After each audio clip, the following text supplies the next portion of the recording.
All right, so I know we've already talked about mitosis and meiosis in part 4, but I wanted to remind you mitosis is one division. You start with a diploid cell and you end with two diploid cells. Okay, so this is going to be skin cells, muscle cells, liver cells, anything other than a reproductive cell. Meiosis is where we get those reproductive cells. So we start with a diploid cell and we end up with 4 haploid cells. Each one has one copy of each chromosome. Okay? Now, a little more about mitosis. Mitosis is one part of the cell cycle. So when a cell is born, so to speak, it enters interphase. So this whole section from here all the way around to here is interphase.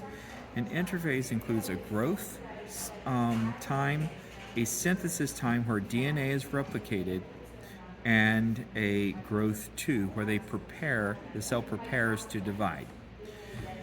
Now, after the G2 or second growth phase, it enters mitosis. And mitosis consists of prophase, metaphase, anaphase, telophase, and then lastly, you have cytokinesis. Cytokinesis is where the cells actually divide and become 2 separate cells. Now, some people view mitosis as nuclear division. Okay? And that just means that the nucleus is duplicated and 2 new cells are made. Cytokinesis is sometimes referred to as cytoplasm division. Okay?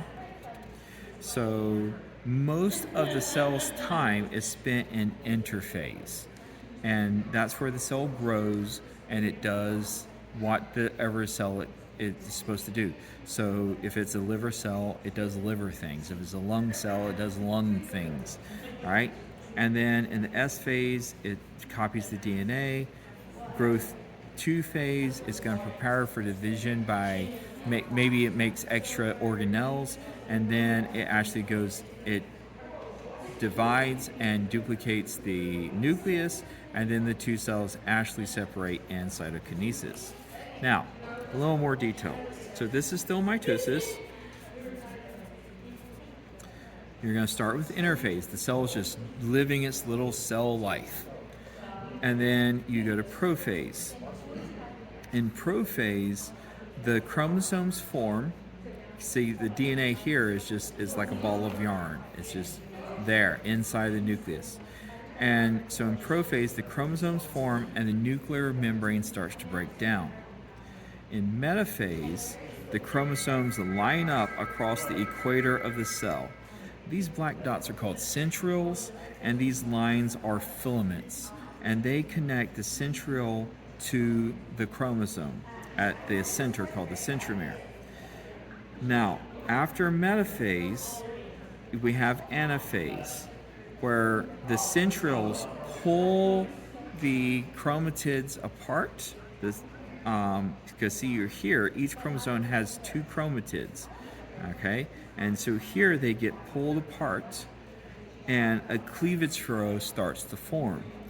Now the cleavage furrow is going to keep pinching closer and closer and closer until the cells actually divide. And then here we have telophase, where the cells start to move apart a little bit, and the last step would be cytokinesis. All right, so that's it for